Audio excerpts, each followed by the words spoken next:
Hey, this is Jess Mayer of Wonderment and your host of the Unconventional Commerce Podcast, a show where we uncover the DNA of the most beloved brands and the people behind them.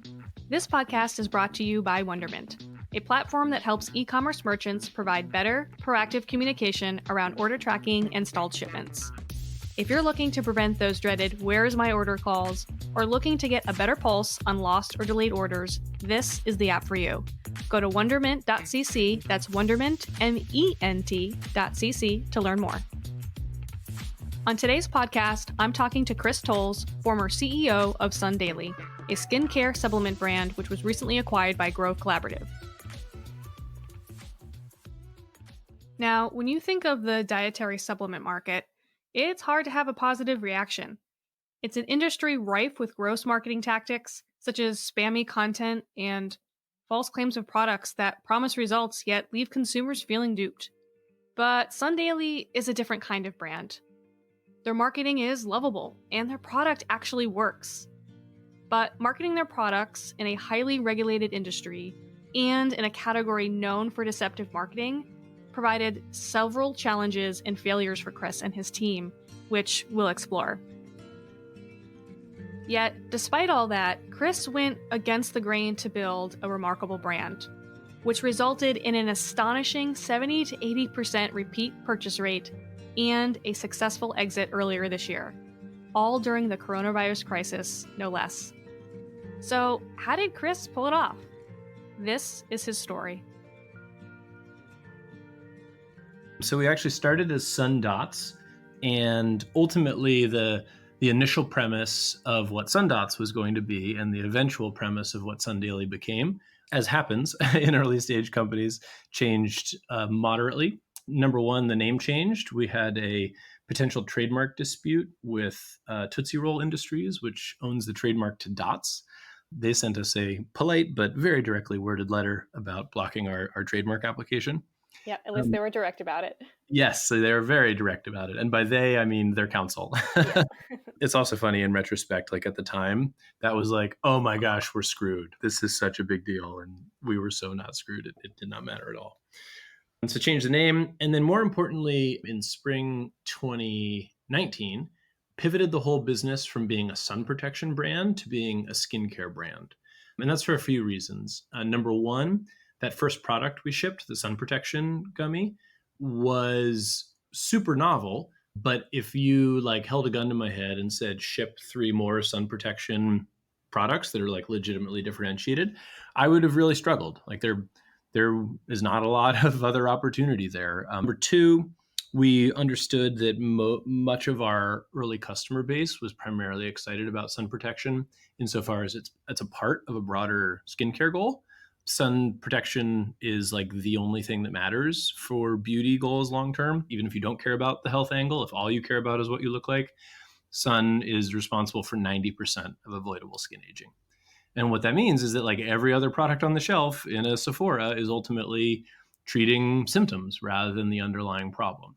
And so we could really see a lot of affinity with early customers who were saying hey, I love this product, but just so you know, the reason I love this product is because of all these other skincare goals I have. And the third reason was that our ability to market first product explicitly for sun protection was pretty limited. In the US, we have a sort of awkward binary market of drugs versus dietary supplements in terms of products that they're making or not making health claims.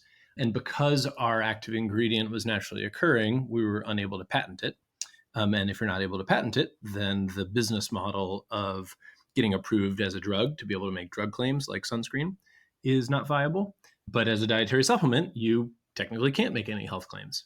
So that's why we never compared ourselves to sunscreen. We never talked about avoiding sunburn. That's absolutely what the product does. But because FDA, we weren't able to say those things. And as a consumer, that's actually hugely a good thing. The dietary supplement industry in America is super messed up and very poorly aligned to legitimate consumer benefit. But of course, we're the exception to the rule. And we're damn it, this stuff is real. Why won't you let us talk about it? And so on that, because I think you're totally right that especially a lot of the dietary supplement market tends to be very spammy. Mm-hmm. right? A lot of false claims, just like you think of infomercials, etc. How did that change like your branding strategy, your content strategy? Because you probably couldn't rely on a lot of the things that those other companies were doing. So how did you approach doing that differently? Honestly, we probably could have relied on a lot of those same things, but we just didn't want to. I think, just to be very frank, like, and this is, you hear this all the time, but it's so true. This is where like alignment with a co-founder is really essential. Amelia and I like really wanted to legitimately help people. And I'm sure there's a bunch of dietary supplement people out there who like actually want to do that too. But man, is it hard to conclude that from the way those products are marketed or from the like scientific legitimacy of them. So it was mostly just a values choice to say, we don't want to go that route. And if you're not going to go that route, like, where are you going to go instead? And that's where our decision to be firstly a skincare brand and secondarily a kind of diet, very distant secondarily a supplement company was really important to us. We would talk a lot about how skincare is what we do. We happen to be a dietary supplement, but that's like our business with FDA. We weren't going to be in a GNC. If we were ever going to do a Whole Foods, we weren't going to be on that giant wall of bottles. We'd be in the like beauty section, the skincare section, the topical skincare section. And that influenced how we talked about ourselves as a company. That influenced our copy hugely. That also was profoundly impactful on our retail strategy. We were in Goop, we were in Credo Beauty, which is probably the most influential clean beauty retailer in the world. Eventually, yeah, there would have been opportunities in other kinds of channels, but until we were like deeply established as, we are skincare. You happen to put it in your mouth, but like, we are a skincare brand. That's really what we led with. And that also was really important from a regulatory perspective because semi-arbitrarily, FDA, in my opinion, of course, FDA has decided that skincare and beauty claims are not health claims. So you can basically talk about what you make somebody look like all day long. Biologically, that's of course like absurd because like skin health and skin appearance are two sides of the same coin, right? Like every skin appearance problem we have is ultimately reflecting an underlying skin health dysfunction, minor or major, but nonetheless, like that's why we have skin appearance problems, is because of a biology health concern.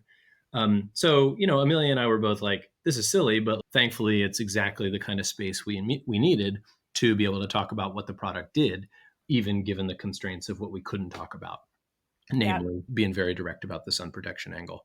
And that's ultimately because sunscreen, if you turn sunscreen over, it's actually a drug. It's an over-the-counter drug, but it says drug facts. And so we couldn't go anywhere near much of the same language that they used.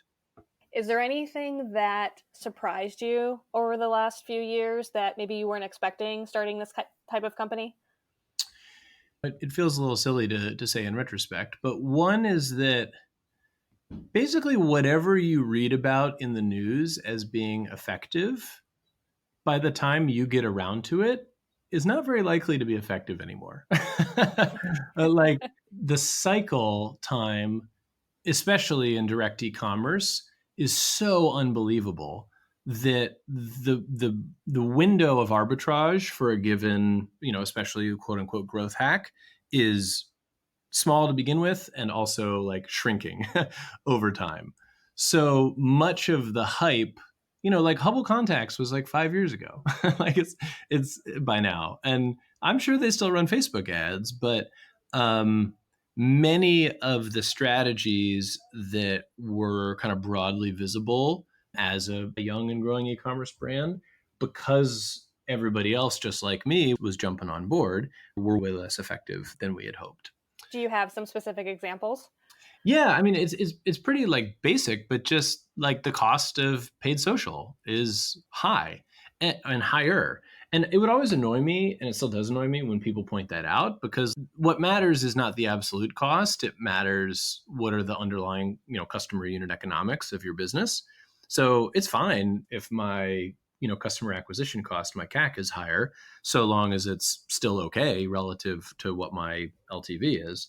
And in some ways, like SunDaily was a much better candidate for many of those more expensive channels because we had really strong repeat purchase rate. We had really strong subscription take, like 70% of new customers chose the subscription option.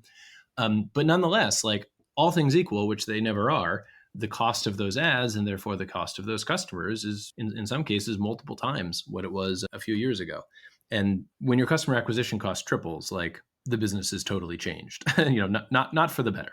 And there are some brands that like have figured out how to stay ahead of that because that's really their channel.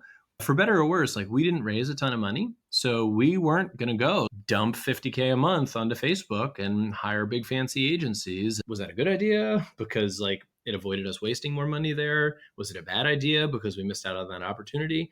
Of course, I don't really know. But what I do know is that for every sub $5 million trailing revenue consumer brand founder I know that loves paid social, there are literally 19 of them that are like, what the hell happened? I read an article about Hubble Contacts, like what's going on? And that is, I think, broadly true about a lot of different things. You could say the same thing about referral. You could say the same thing about influencer. Basically, as soon as a given channel /specific growth strategy is highly visible, it's too late. Yeah, I hear you on that. And so for SunDaily specifically, I recall that the company sold a few different products.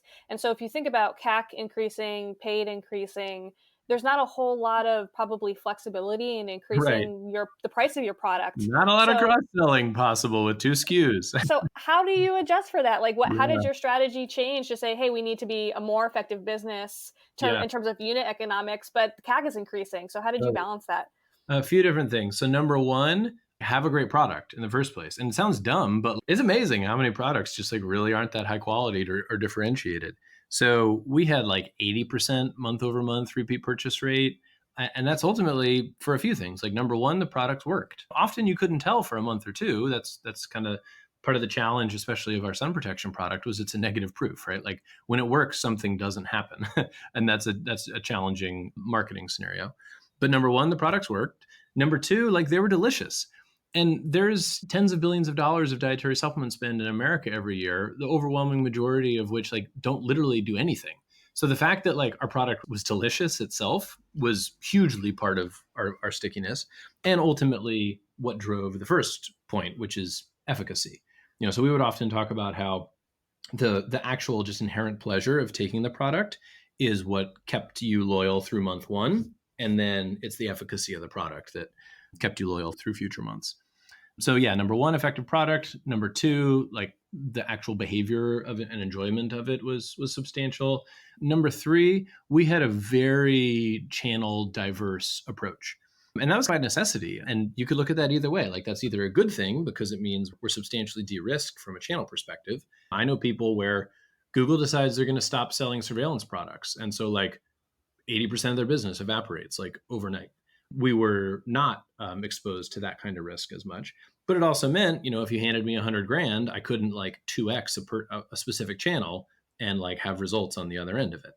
But what that also meant is that we got way smarter about pretty much every different approach to sell a product on the internet, including, I mentioned retail. Like we were omnichannel from day one. The retailers we won were really high profile. The goal of those was less gross margin, although we could sell profitably into retail, but it was more about like credentializing the business to drive direct traffic for subscription. We got a bit into professional. We had a few like celebrity dermatologists in Manhattan that would talk to the press about the product just because they loved the science base and they loved the format. Those are the three things. Well, and then the fourth thing I think is just like don't spend a ton of money elsewhere. Like we were at our max 3 people, full-time W-2s with another 3 or 4 like substantial 1099s. Kept it lean means if you have strong underlying customer unit economics, it means we're not 10xing revenue year over year, but the revenue we do have is much higher quality. And when you see stories in the news of brands raising a shit ton of money and like throwing so much cash at all the different things, do you think that a lot of other e-commerce companies are looking to that as an example of that's what success looks like? Of course, because that's what's on TechCrunch. And the problem is like some of them will be successful, right? There's a huge survivor bias here where the ones that do go well or go well enough that they can prop up the next round, there's at the very least the illusion of success. And man, that's easy. It's easy to fall in love with that. Ultimately, though, I think what doesn't get nearly enough talk is like, what do you want as a founder? What do you want your life to be? What are you actually trying to build and why? Who do you want to be your boss or not? I won't pretend that like SunDaily did it perfectly. Like far from it. Like we had huge problems and like we were relatively unsuccessful in a whole bunch of like really important ways. But I meet way more founders that are secretly really desperate and unhappy because they have built up expectations so high that they cannot possibly satisfy them and they hate their life. Those things like happen when you overpromise and underdeliver. And again, like I am as much seducible by many of those headlines as the next guy or gal, but thankfully, I've had really good friends and mentors in my life that have done things different ways or did things that way and then told me about it before I made the same mistake. At the very least, have made a different decision for SunDaily. So I won't begrudge someone who says, I'm either young or not young and I don't care about my family or don't have one. That is really what I want. I want to be the headline DTC like thing of the last few years. If that's what you want, like, man, like, go for it. But that's not what I wanted. So we definitely didn't do it that way. And my suspicion is that's disappointing way more frequently than it's not. So I am hugely skeptical of direct e-commerce as a category. I think there is an enormous amount of disappointment that's on its way.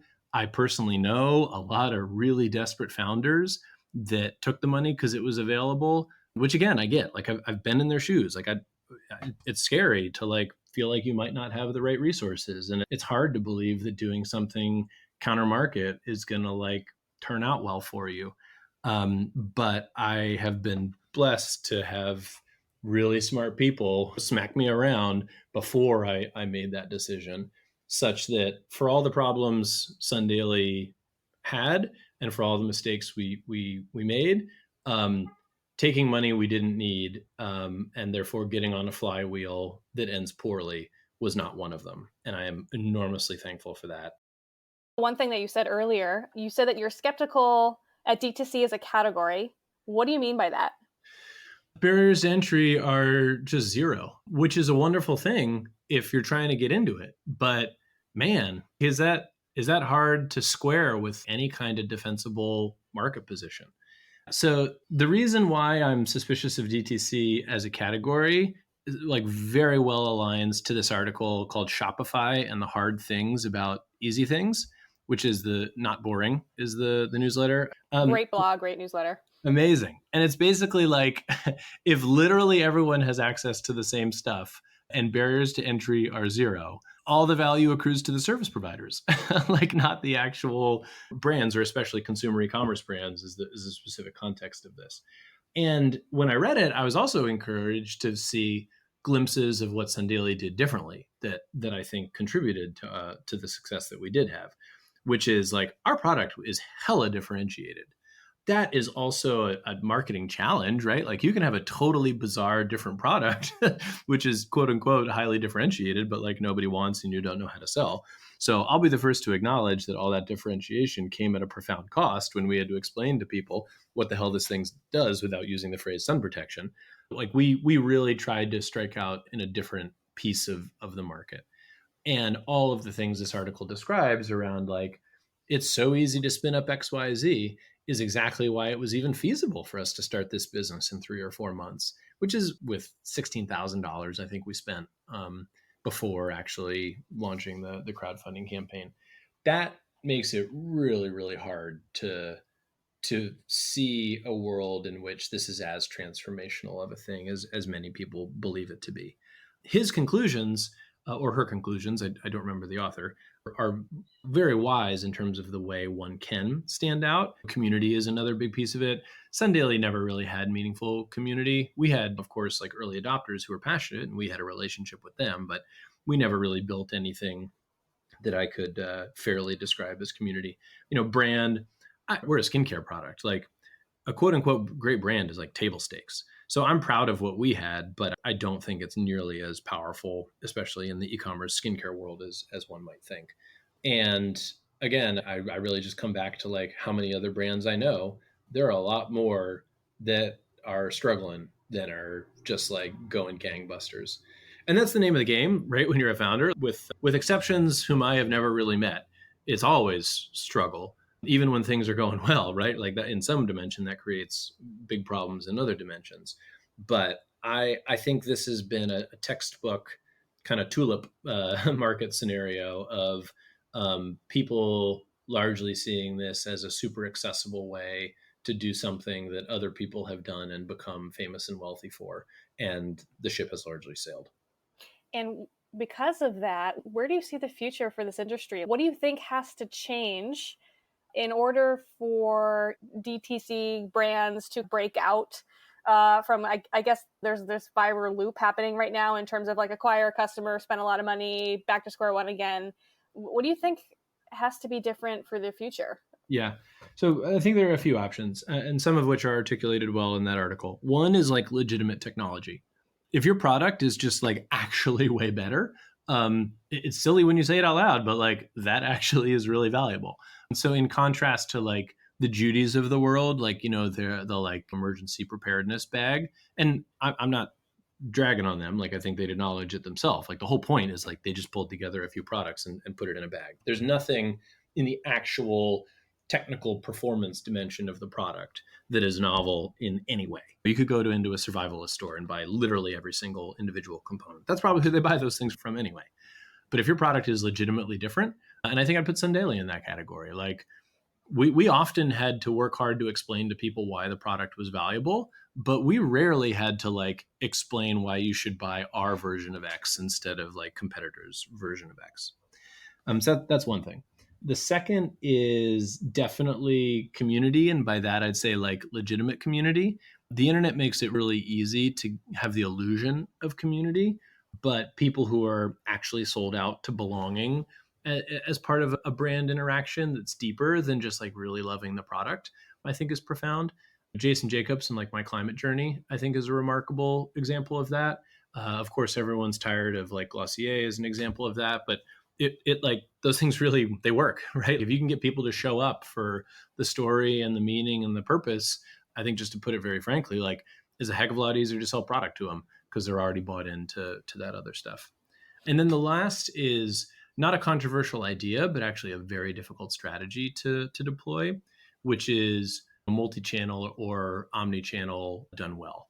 So, you know, do you have a total package of product pricing, product delivery, purchase experience that's well adaptable to both a, you know, owned.com experience, to an Amazon experience, to a Target experience? It's really interesting how each of these channels can actually make other channels quite difficult. Like using SunDaily is a perfect example. Our product was you can buy it one time for $39, you can subscribe for $29 a month. That actually made some like retail scaling really difficult to imagine. Is Sephora going to sell our product at $39 when you can subscribe on my website at $29? Like, I wouldn't, right? If I were Sephora, I'd be like, how about we sell it at $29, the same price as your website, which has profound implications for our business if, you know, direct e-commerce subscription is the golden goose, both from a revenue and a margin perspective.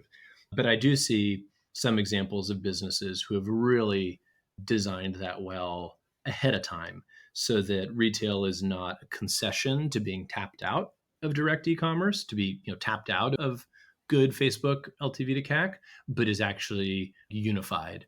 And again, you know, read any e-commerce theorist, like nothing I just said is controversial. It's just actually extremely difficult to do well. Mm-hmm. I like the way that you're thinking about unifying the channels versus, oh, I've maxed out on my DTC channel Right. and now I have to look at retail and wholesale and like all of Right. these other things, which I could also argue is not necessarily a bad thing where you get really good at one channel first and then you look at how to scale. But I like the way that you're thinking about preventing those upcoming potholes to making Exactly. sure that retail can even work for you in the first It's place. having the optionality. Yeah. Yeah. I'm definitely not saying, oh, go do them all at the same time out of the gate. I think that the sequencing is a whole separate conversation that's really brand and product specific, but not being screwed when Yes. you are trying to go explore something else, I think is really essential because I don't know, again, back to the like spoiler alert, Facebook is tapped out. I don't know many brands who are like, don't worry, we're all good with this one channel. And like, I'm confident it'll help us go the distance. Do you think it's possible for a brand to grow without having to spend a single cent on Facebook advertising? Of course. Yeah. It's just a question of like, what product for what audience and how quickly. I think it's exceedingly the exception rather than the rule, but that has as much to do with the size of the denominator, right? Like everybody and their mother has piled on to the direct e-commerce bandwagon, which means the kind of relative portion of folks that pursue a bootstrapped or like low paid acquisition strategy are going to look small by comparison. And thankfully, I know a few of those as well. And what they've largely focused on is like a lot of discipline around unit economics, really like worshiping the problem, which I don't think we did well enough early days at SunDaily. I think for many products, it's actually overwhelmingly a better story, but it is so inconsistent with the flashy DTC, Twitter, TechCrunch nonsense that I think it's actually rarely on people's radar as a strategy to choose. I think it is, in my experience, it is invariably a product of a strategy that people are forced into, either because they're not the kind of person that can attract outside money well.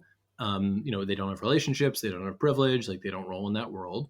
Or it was literally accidental in that like they didn't intend to do it. They just happened to love like growing microgreens at home kits, and 3 years later they're doing 8 million in revenue and they realize that like this is their job now. So because I don't meet many entrepreneurs that are seriously considering that because it's so unsexy, but I think that's tragic because it is so compelling for the right brand. I'm not sure that could have been a possibility for SunDaily because like my worldview of a business is that it's an organism, and like you got to let the organism grow into the thing it's destined to be. Like my ability as an entrepreneur to actually like lead it into completely different but also successful outcomes, I think is very modest. And similarly with a startup, not every company can pursue that as an option, but I believe it is woefully underexplored as an option and hugely avoids a lot of the nonsense that pervades VC, high growth, e-commerce, unicorn or don't bother DTC. I love that you positioned it as a choice, because I think a lot of us are told we have to do this email, we have to do this SMS, we have to do this paid advertising. And I think there are all things that we can experiment with and explore, but I don't think it's necessarily we all have to follow the same playbook. No, no. And by definition, like if we do, not many of us are going to be all that happy. Uh, Right. and there's some really fascinating sort of like behavioral economics stuff here that reminds me a lot of what I've read around like public equities investing, like stock marketing investing, which is sort of oversimplified to if you want outside returns, like by definition, you have to behave differently. If you want to beat the market, you have to behave differently from the market. And everybody doing the same crap in DTC land is just so visible that it's very, very difficult to even know what the other options are or to know enough about it as an ecosystem to even see like what's a novel way of going about it. And that's why I think we love these like accidental examples of the Glossier's because, she wasn't trying to start a skincare brand, right? She was just like sharing content with community. Who knows whether those stories are actually true, but I think they're very true in the principle they illustrate, which is if you want to know how to have a successful DTC e-commerce business, don't read DTC Twitter. Oh boy, that's me like all day long because I just love this stuff. I But know, no, right? I As do hear you I. on that. Yes, it's a total echo chamber Yeah. of nonsense. And the problem is, again, some of it is correct. Like some portion of people that do that will be successful and they'll be very visible and will conclude that like the echo chamber works and will forget it's survivor bias, it's selection bias. There's like a profound amount of cognitive bias going on that makes it seem way truer than it actually is. One thing that we have not talked about yet is SunDaily was acquired by Grove Collaborative. Is Well, that the past company? tense, in case you Yes. haven't noticed. Was that a successful outcome for you, and what made the decision to sell the company? Yeah, so I already talked about that pivot from being a sun protection company to being a skincare company. And that was done with eyes wide open. And that was done enthusiastically in terms of the right decision for the business.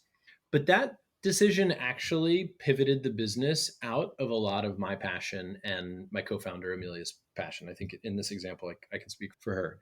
We were super thankful that the product we had already created was absolutely adaptable to this new reality. That's actually one of the best things about the pivot is we didn't do anything to the product. We put it in a different bottle, we had some different colors, gave it a different name, but the product itself was totally still relevant. But the broader purpose of the company, at least the customer facing purpose, was significantly less exciting from a career and a impact you want to have in the world perspective. And that's just because I don't care about skincare the way I had come to care about sun protection. So that was a difficult series of decisions for she and I to acknowledge, wow, this is definitely the right choice for the company. And I don't really want to make it. I want to run a sun protection company. But we already knew that we were going to be moving into territory that was a different kind of alignment with our long term goals. We had one foot in each of the two worlds of dietary supplements and beauty products, both of which are like almost categorically like bullshit. Like, just don't like move the needle for people. And so we loved the idea that we could be this sort of like rebel voice saying like dietary supplements are nonsense, but look at what we're doing and like how we're doing it right and different. Or topical skincare products like don't really do much, but like here we are proudly as a skincare company standing upon the quality of evidence behind our products. In December of 2019, we got some unsolicited inbound acquisition interest from a retailer. And we were like, I don't know. I mean, we're teeny. Like, I'm not sure anybody wants to buy this, do they? But sort of where there's smoke, there's fire. We figured, hey, if they're interested, like, we should probably hit the street and like figure out whether other people are as well. So that first interest fizzled out and they just didn't actually have the resources to do a deal. But it got us interested, and maybe there's a way that we can do right by all different stakeholders here, including investors, and also put the business in the hands of somebody who is better aligned to what we're actually trying to do. Because when your CEO, when your founding team is like not in love with your problem, that's a liability. And we would be the first to acknowledge that. There's a few different ways to solve that problem, which we can go into detail if you want. But one of the ones that was most compelling was the signal from the market that maybe there was appetite for an acquisition earlier than we expected. Yeah, and I think one thing that's important to point out is you started the business with a purpose of helping people prevent like skin cancer versus starting a company with the goal of trying to get acquired. And Yeah. I see that especially a lot in drop shipping providers where it's like, how do I get, rich as quick as possible? But that wasn't your intent from the beginning, which helped you build the brand it became. I don't want to like I don't want to sound more upright than I actually am. Like, heck yeah, we still wanted to be acquired. But I think I can safely say, without like exaggeration or like self puffery, that it's absolutely right that like our goal was to help people solve that specific problem. So we started a sun protection company. So one last final question for you. Do you have any other words of wisdom or final thoughts that you would like to share? Know thyself and have friends that will help thyself if thy do not. Like, so many things in my life, SunDaily super duper included, have gone way better for me than they could have because I at least had a shred of what I actually wanted. I don't want to overstate that. There's a whole bunch of crap I don't know about myself or what I want. And I spend a lot of my time in SunDaily really trying to figure that out. What do I want? Is this what I want? But I was definitely asking the questions, and it paid off very well with SunDaily. And I can see lots of scenarios where I think I really would have struggled even more I would have been way less happy. I would have been way less successful in a whole bunch of different measures. And that's not a thing you can read on DTC Twitter. Again, like that's a thing that comes from a totally different place. That's also a thing that comes from a place that like I love talking about. So call me, like DM me. Like I want to help people explore it just as I'm exploring it myself. Now I'm going to have to do some reflection tonight, I think. Very good advice. Chris, thank you so much for dropping your wisdom today and being a guest on the show. This was awesome. I appreciate it. Thanks for listening to this episode of the Unconventional Commerce Podcast. To subscribe to future episodes, you can find us on Spotify or go to wonderment.cc/podcast.